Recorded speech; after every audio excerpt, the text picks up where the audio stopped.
cherish that moment are the people that dominate space. Why? Because people that dominate like contractions. People that are extremely well-versed, well-trained. You know, if I'm training for a ball game, right, I'm the best trained team, I like a muddy field. I like it wet. I like ice on the field. Would you agree? Because my competition is not as well trained. I want to dominate space. I actually look for opportunities of contraction. Trust me, folks, in your lifetime, you're going to see another contraction more severe than the one you saw in 2007. More severe. Does that scare you? It scares me. It scares me enough to say, hey, buddy, you better get busy. I was 51 years old when Lehman's collapsed, okay? Let me see, is that right? No, I was 49 years old when Lehman's collapsed. I had never written a book in my life. It was on Thursday afternoon. It had been made clear that Bear Stearns and Lehman's were done, okay? On that day, I started writing a book. By Sunday, I was finished with this book. I wrote the chapters between Thursday and Saturday, okay? On Sunday, I started writing the book. In 3 hours, it was finished. This book is about, on that day, I wrote, all people on planet Earth became salespeople when Lehman's collapsed because money wasn't available anymore. Who did well? How many people just got wiped out of real estate? The pretenders did, right? The guy that was at Pizza Hut and now he got in the mortgage business, he can't make 700 grand anymore, can he? Truth is, he never deserved the 700. See, the marketplace will always discipline people that aren't prepared.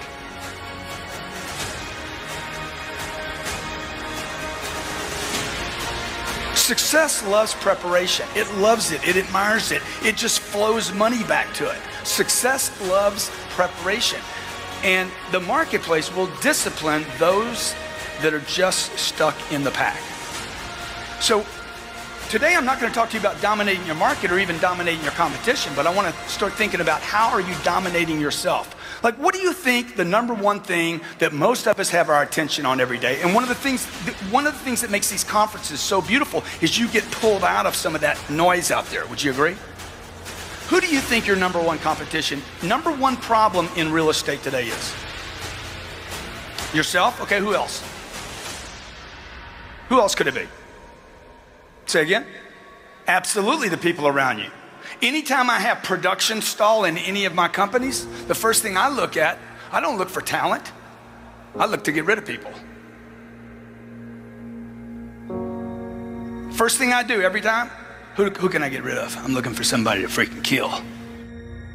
I need to get rid of somebody. You know why? Because I push with so much force into my universe, into my businesses, whether it's buying real estate, apartments, whether it's pushing rents up, whether it's doing my seminar business, my book business. I push so hard that if I'm not getting results all the time, somebody has to be pushing back.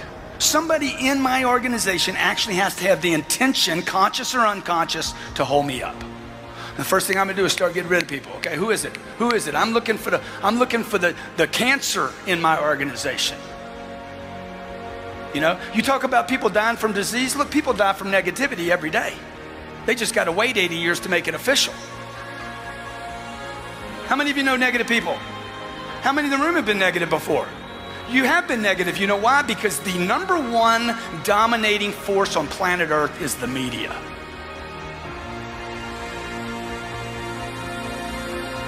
It's the media.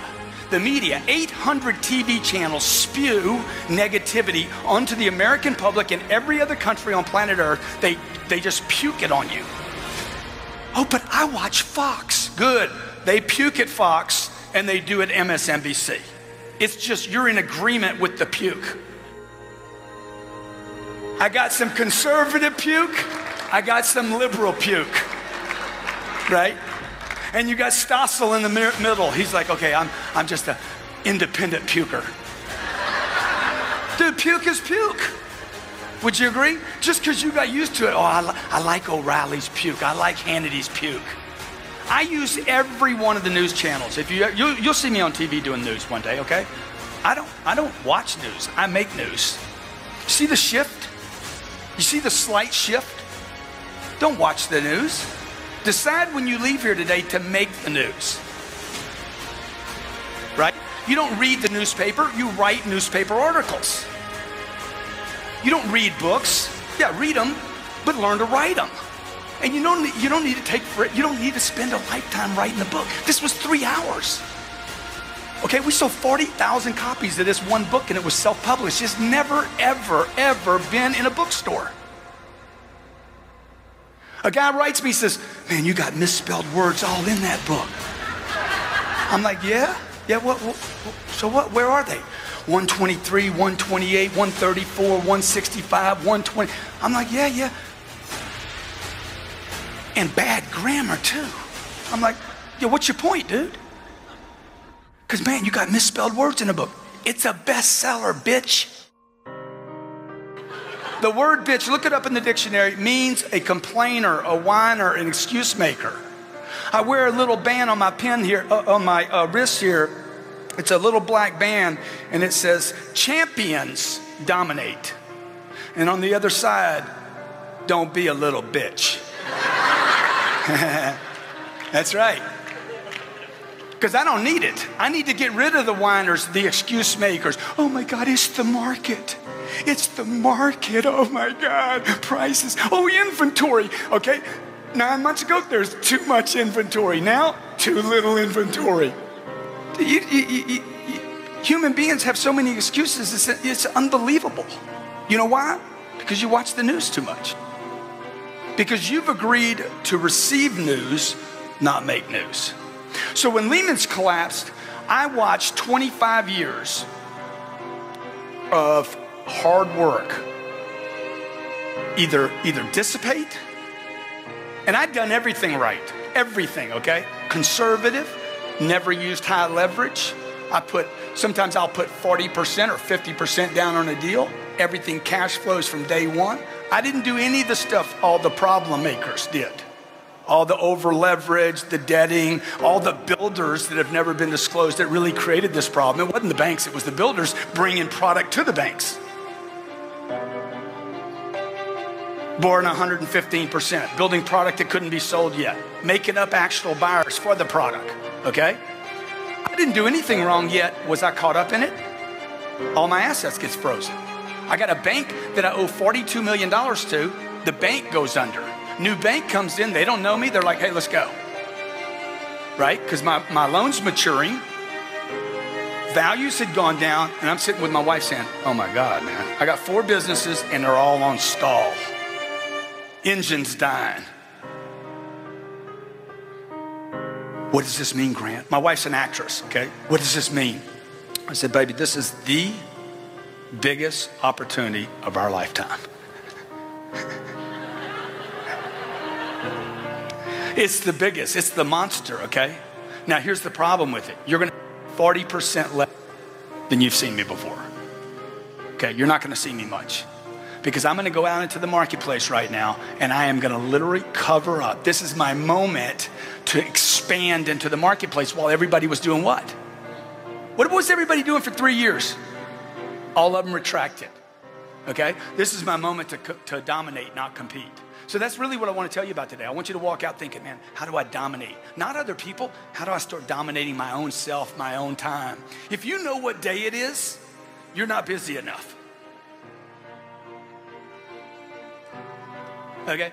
Oh man, I can't wait till Friday. Dude, I don't even, what day is it right now? You should know it's Monday. You should be busy. You should be, but Grant, Sunday is the Lord's day. It's the day we take off. You need to reread that whole deal. God created the universes in 6 days and took a break. Okay? Everybody's stuck on the Sunday, okay? You forgot about the part he did before that. I know people taking Saturdays and Sundays off and they didn't create anything all week. True or not true? Look, I hear about the unemployment numbers every day. I said, I sure wish they'd talk about all the people that are employed that don't deserve a job. Because there's millions of those still in the marketplace. And the next time we get another contraction, those people are going to get delivered pain. That's what the marketplace does, man. It basically disciplines anybody that refuses to discipline themselves.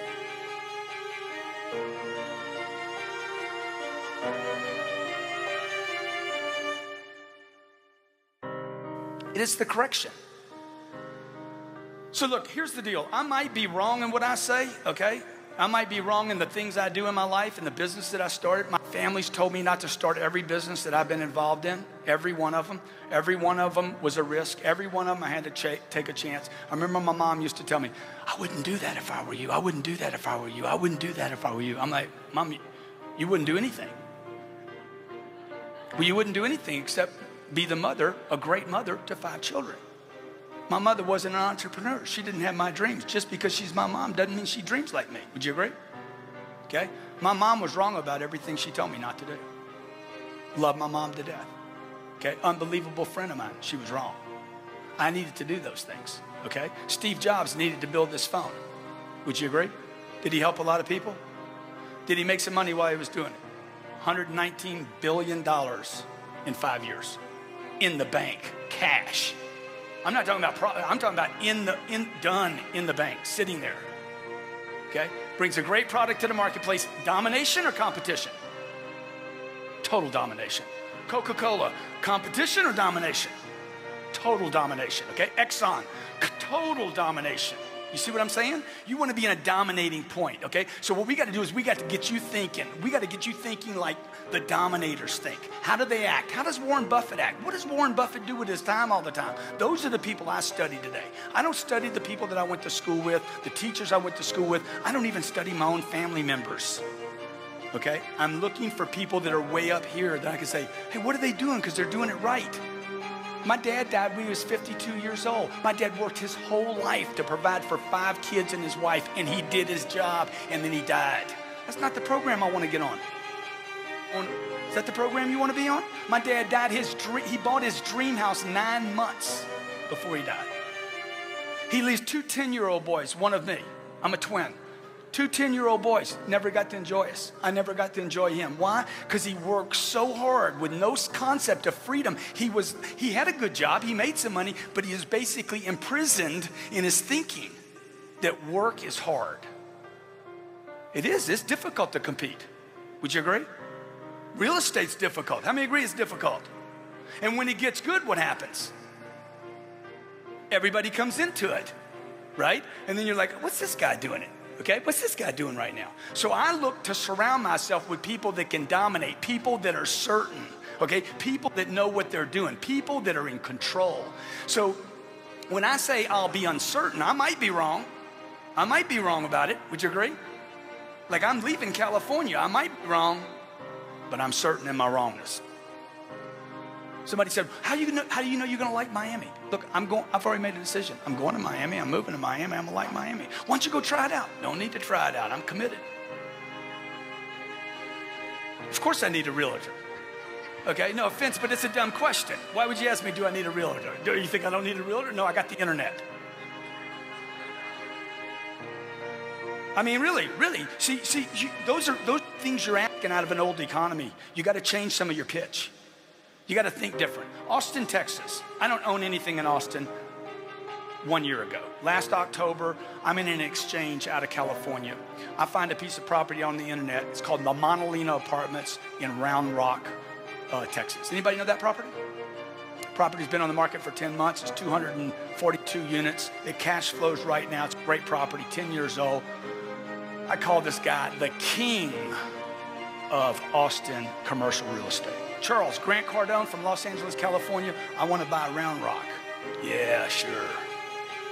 Now, this guy's the king. He's a legend. Okay? But you see, all legends have this cycle where they legend and then they lose interest. And they keep coasting as legends, and then what happens?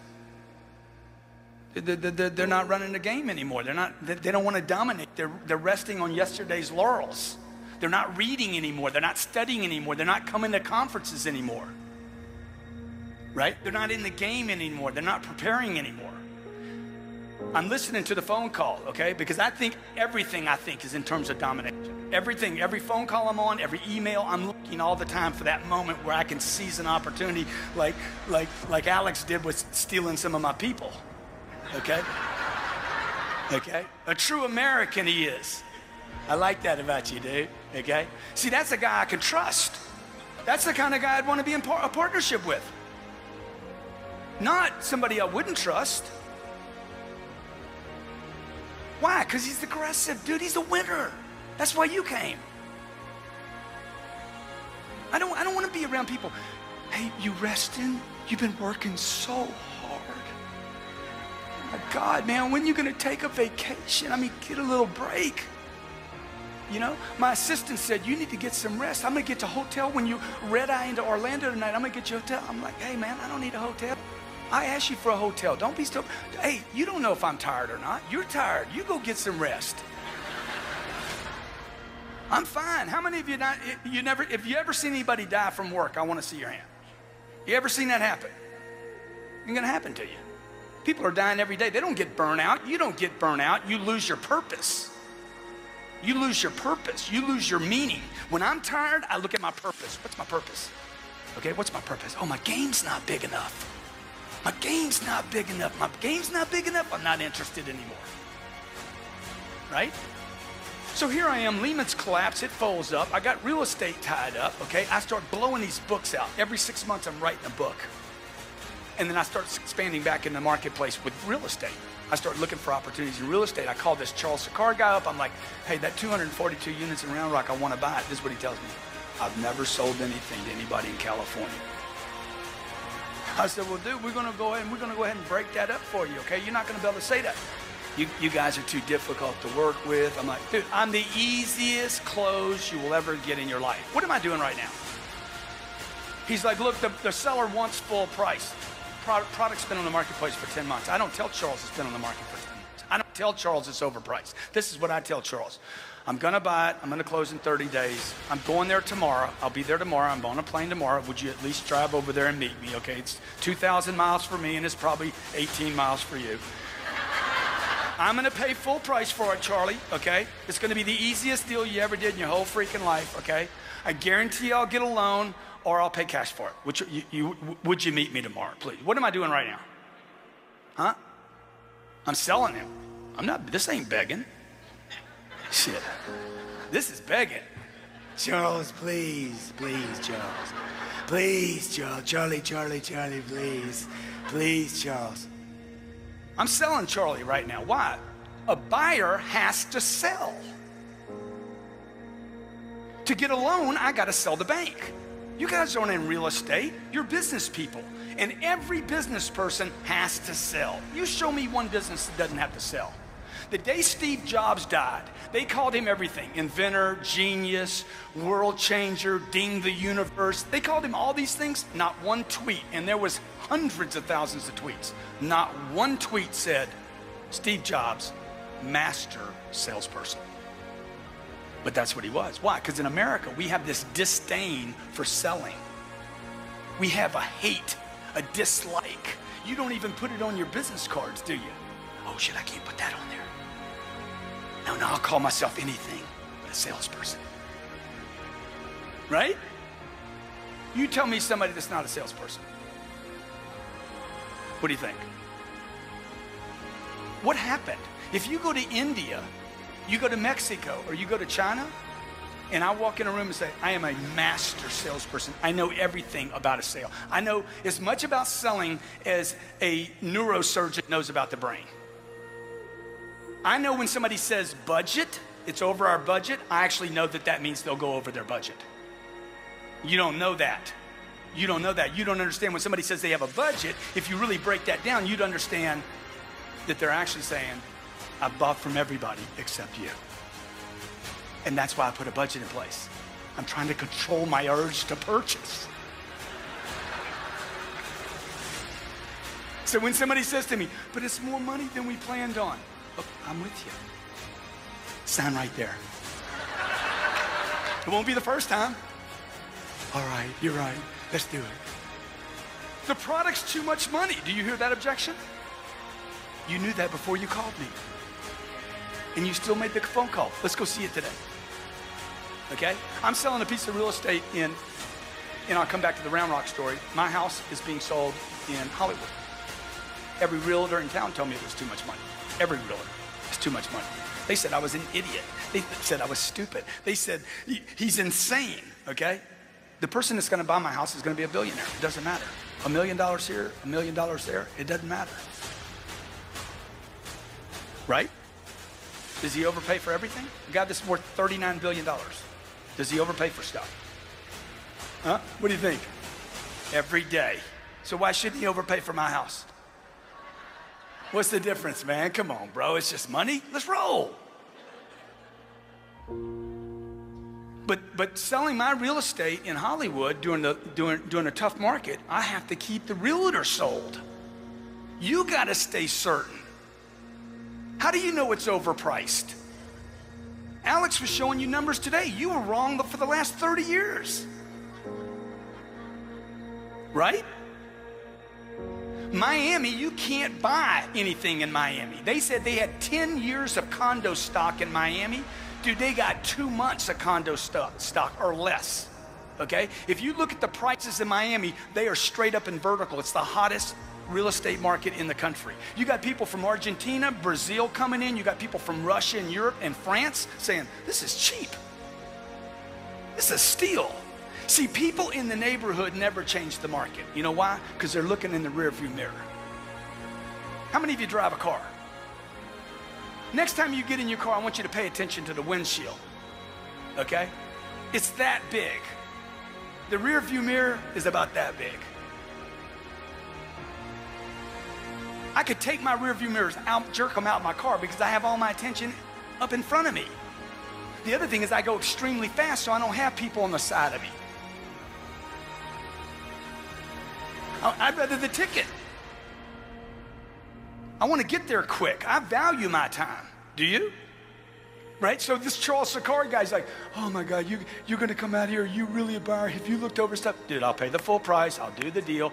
And what I realized was Charles Sakari was the wrong broker to list this property. He was doing this to everybody. He wasn't doing it just to me. Okay? I bought the property, paid full price, closed on a Thursday, put it back on the market the following Thursday for $18.6 million, closed in 3 months for 18.3, and I paid 16. This happened 6 months ago. In Austin, Texas, tough market to buy a product in. Would you agree? Multifamily product, B quality. A lot of institutions could look at that kind of product. It's big enough, okay? But you got to get in the game to dominate the game. You got to look for every opportunity. How many believe you're missing opportunities right now? They're coming past you. They're there. You got to get in the game. You can't be in a newspaper. You can't be on TV. You can't be watching Anderson Cooper in his little tight T-shirt and he comes out and thinks it's big news. I'm like, dude, everybody knew. Come on, bro. Okay? Biggest problems, okay? Number one, biggest problem is uncertainty. It's not competition. It's not the banks. It's not leverage. It's not competition. It is uncertainty. You're uncertain. If you're uncertain, I'm uncertain. Would you agree? You get uncertain, I don't know if I should do it or not. Number two, obscurity. I don't know who you are. If you don't know who I am, and that's why I told Alex, I said, let's do the video. I don't even think we did the video, did we? Yeah, we did the video, okay? People have to know who they're doing business with. If I'm obscure and you don't know me, okay, here Lehman's collapsed, nobody knows me. So I write a book. I write this book, come out with it. 6 months later, write a book on closing a deal, okay? We publish that book, we talk about it. This book comes out, If You're Not First, You're Last. I'm talking about it. This is in 1 year, 3 books, okay? If You're Not First, You're Last is a book about how to literally get people to not forget you, okay? That becomes a New York Times bestseller, and then I come out with the 10X rule. This outsells every other business book in airports. Now, why am I writing books? There's no money in books, folks. Why would I write 4 books? The average American reads 1 book a year. Why would I write books? Say again? Notoriety? I'm trying to cover up space. These are losers. I lose money selling books. Okay? Oh, that'd be great, yeah. This is Jared, by the way. Give Jared a big hand. Okay? Jared helped me win some money last night playing blackjack. We dominated. Okay? These people dominate. What? Look around this place. Can we get you something to drink, huh? Can I get you some cigarettes? Why are they doing that? They don't want you leaving that table. Can they get you insurance? I got some insurance for that 16. Dude, look, if they offer something to you in this town, don't take it. Why am I doing this? Because I want readers to know me. The average American reads one book a year. The top CEOs in America read 5 books a month, 60 plus books a year. Okay, you want to be in the game? Read. I buy books. I don't care about the $30 the book costs. You know what I'm looking for? I'm looking for $1 million every book I open. I'm looking for $1 million. Okay? I quit looking for $10. I did that when I was a kid. I'm looking for millions now. I'm looking for $1 million. How many believe this is much work to work for $10 as it is for $1 million? It's the same amount of work, man. Same amount of rejection, same amount of uphill. It's the same amount of bullshit. Okay? So you just change the target, okay? If you were homeless and I was gonna coach you out of homeless, the first thing I would tell you is not to change your clothes, not change your location, just change your ask. The ask. Dude, can you give me 100? How about 100, man? Just 100, man. How many believe he'd be better off at the end of the day if he was asking for 100 rather than a quarter? Just to change the amount you're asking for. You see what I'm saying? You know, when I go into an organization, I want to do the easy stuff, not the hard stuff. I don't want to change a guy's clothes, his location, and everything. I just want to change one little thing. So today I'm talking to you about, man, change what you're reading every day. Change what you're reading. Change the influence of your getting. A guy gets this book. We heard this last night. He's on the audio version of this book. He goes from $30,000 a month in income to $80,000 a month in income in 1 month. He's been on the program for 4 days, okay? He's like, oh my God, man, I scored the 4th day I was on the program. He starts listening to it again. Everywhere he goes, he's listening to this audio program. All of a sudden, it changes the way he's thinking about how much action he has to take. It takes 10 times the amount of activity, phone calls, emails. It takes 10 times just to burst through noise. Would you agree? You're trying to get people's attention because you're in obscurity with them. Hey, can you meet me tonight? He's thinking about picking up his daughter tonight. You're in obscurity. He doesn't know who you are yet. So if you want to get successful, a couple things you got to do. You got to get certain. How many of you agree with that? Number 2, how do I get out of obscurity? I don't have time for Twitter. I'm running a business into the ground. Okay? Just to crash some old beliefs, okay? Just so you see what this does. I'm gonna take a picture of these people over here, okay? And just tell me, anybody got a second hand on their watch?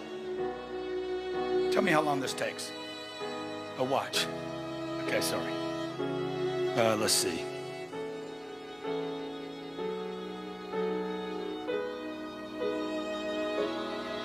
How long did that take? 10 seconds. 223,000 people will see that tweet. I don't have time for Twitter. No, you're competing and not dominating. You're not using the tools available to you. They're free. Facebook and Twitter are your friends. LinkedIn is your friend. You need to understand them. You can't delegate this, okay? You don't turn this over to one of your people in your office. There's not a person in my office that can come to me and knows more about Facebook, Twitter, LinkedIn, communicating, because I could have a social media person that doesn't know how to communicate. Would you agree? He knows all this fancy stuff about Twitter, but he doesn't know how to market on it. He doesn't know how to get attention on it. You want to get attention, you got to get out of obscurity with people. The third problem you have is they're not thinking about you when they go to pull the trigger. Yeah, I knew you were in real estate. How many had this situation? They didn't get you to list your house because they forgot about you. Oh my God, I forgot. How many had that experience? You failed on number 3. They weren't thinking about you when they were ready to pull the trigger. And number 4, because you lack persistence. It's very difficult to be persistent, particularly if you're living in a thinking that I'm going to try once, I'm going to try twice, I'm going to try 3 times, and that's it.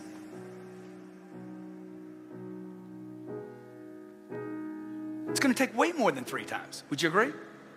My wife watched me call one man 15 times in 3 days without a return phone call. She's like, how many times are you going to call him? Oh, I'm going to call him until we talk. My God. I'm like, it worked on you.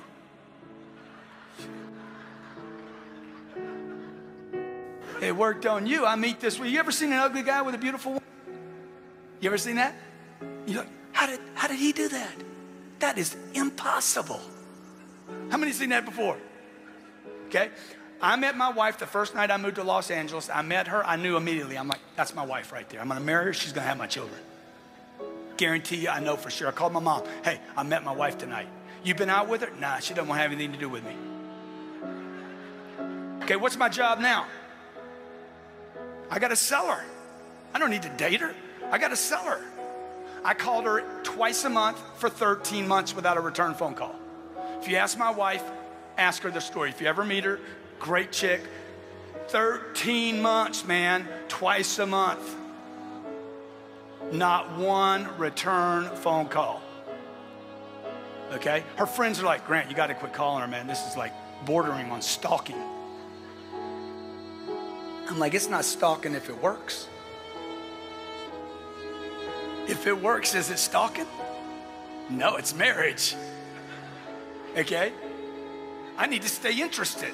See, this is what people do. They set a target. You remember when you were a kid and you set targets that were big, giant? Had nothing to do with reason? They were giant, right?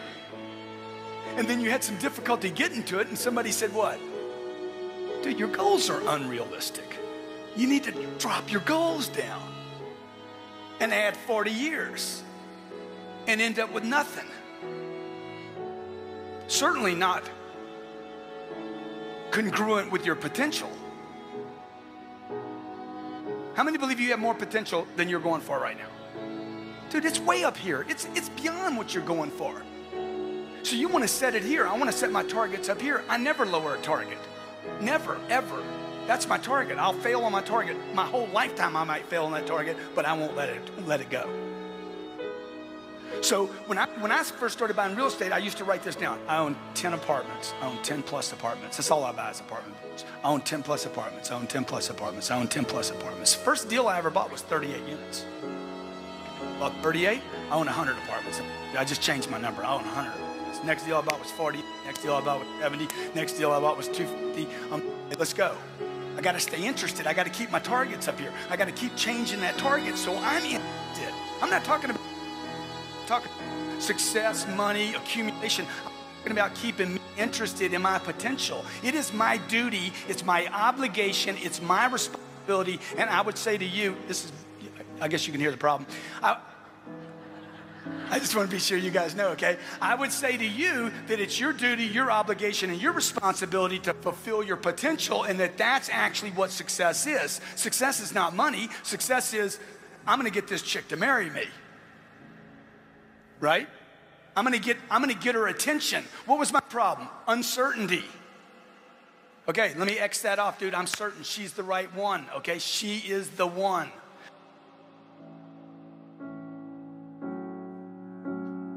Calls. Guy calls me on the phone. Hey, man, do you have any short sales?